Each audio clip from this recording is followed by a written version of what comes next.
तो स्टार्ट करेंगे second part में बाई मेटल डिस्प्लेसमेंट मेथड, या इसको हाइड्रोमेटलर्जी भी बोलेंगे। देखिए इसमें मेन कॉन्सेप्ट क्या होता है कि जो हाइड्रोजन है ना, उसके जितने भी ऊपर एलिमेंट हैं, हाइड्रोजन को मैंने क्या माना है, रिफरेंस माना है, जिसके स्टैंडर्ड इलेक्ट्रोड पोटेंशियल की वैल्यू क्या हो गई, 0। तो इसके जितने भी ऊपर वाले एलिमेंट है ये क्या, मोर इलेक्ट्रोपॉजिटिव देन हाइड्रोजन। और देखिए कॉप C U A G H G A U P T A U, इसमें क्या है, लेस इलेक्ट्रोपॉजिटिव, जो हाइड्रोजन के नीचे हो क्या है, लेस इलेक्ट्रोपॉजिटिव देन हाइड्रोजन। तो नोट्स ध्यान आपको क्या देना, hydrometallurgy equal to leaching plus displacement. Short में लिख दिया गया है। हाइड्रोमेटलर्जी का कॉन्सेप्ट कब लगाएंगे, जब लीचिंग प्लस डिस्प्लेसमेंट साथ साथ हो। Leaching treatment of ore with suitable reagent and insoluble, क्या हो जाता है लीचिंग में, impurity. In hydrometallurgy, given ore is treated with a suitable chemical substances to make it water soluble salt. Now on adding more electropositive metal in the aqueous salt solution, less electropositive metal will be displaced from the solutions. ध्यान रखना है, जैसे extraction of copper from मैलाचाइट। अब इसमें ध्यान देखिए, मैलाचाइट की जो फॉर्मूला होती है क्या होती है, CuCO3.Cu OH का whole 2।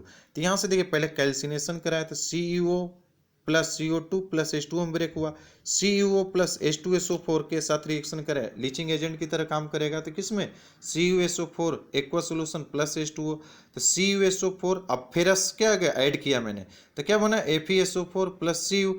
The ferrous is more electropositive than copper and it is found as impurity in the copper।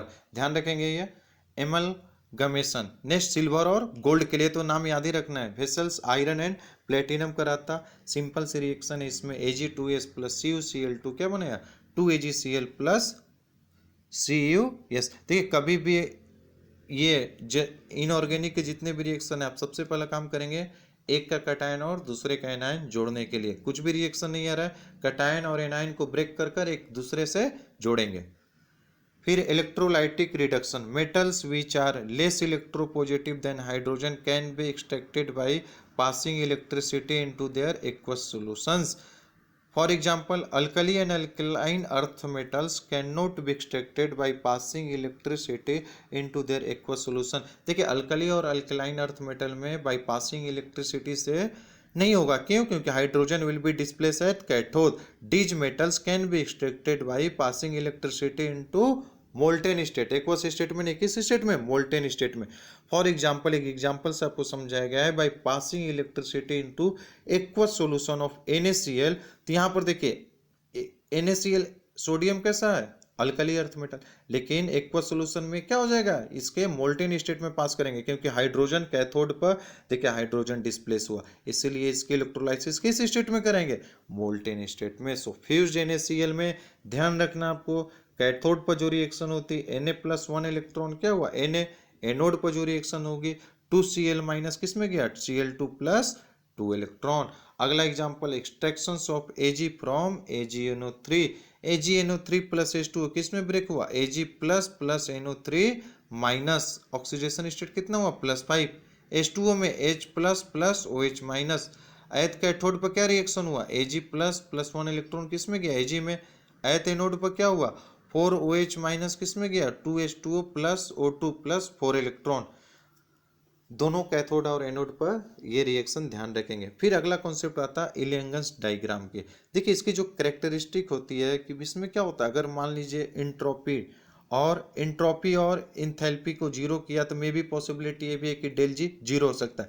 Main याद रखने वाली बात, इलियंगन्स डायग्राम हमेशा क्या डिसाइड करता है, diagram states that how you decide the spontaneity of reaction. Reaction spontaneous है या नॉन स्पॉन्टेनियस, ये डिसाइड करेगा इलियंगन्स डायग्राम। देखिए इसके लिए डेल जी की वैल्यू अगर पॉजिटिव हो जाएगी तो क्या हो जाएगा, नॉन स्पॉन्टेनियस। जीरो हो जाएगा तो इक्विलिब्रियम पर, निगेटिव हो जाएगा तो क्या हो जाएगा, स्पॉन्टेनियस। फॉर एग्जाम्पल जैसे ये केमिकल रिएक्शन मैं आपको लिखा हूँ, सी सॉलिड फॉर्म में प्लस O2 किसमें, CO2, इसकी डेल एन जी की वैल्यू क्या है, जीरो, तो डेल एस की वैल्यू क्या हो जाएगी, जीरो। फिर CS प्लस हाफ O2 ये क्या हो जाएगा, CO गैसियस में डेल एन जी की वैल्यू क्या है, पॉजिटिव, तो डेल एस की वैल्यू क्या हो जाएगा, positive. CO gaseous plus half O2 इसमें क्या होगा, CO2 gaseous, del N G की वैल्यू क्या है, निगेटिव, तो डेल एस की वैल्यू क्या हो जाएगा, निगेटिव। तो del G equal to del H minus T del S.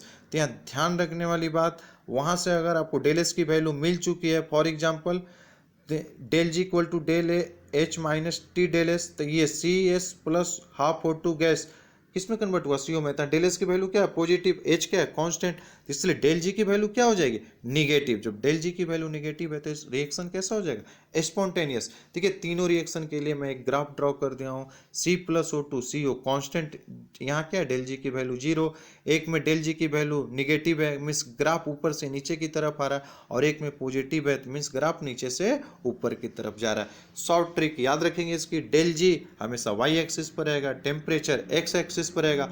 जब डेल एस पॉजिटिव रहेगा ना रिएक्शन में, तो वाई इक्वल टू किसके फॉर्म में ग्राफ रहेगी, minus M X plus C. जब del S equal to negative रहेगा तो ग्राफ किसके फॉर्म में रहेगा, Y equal to M X plus C.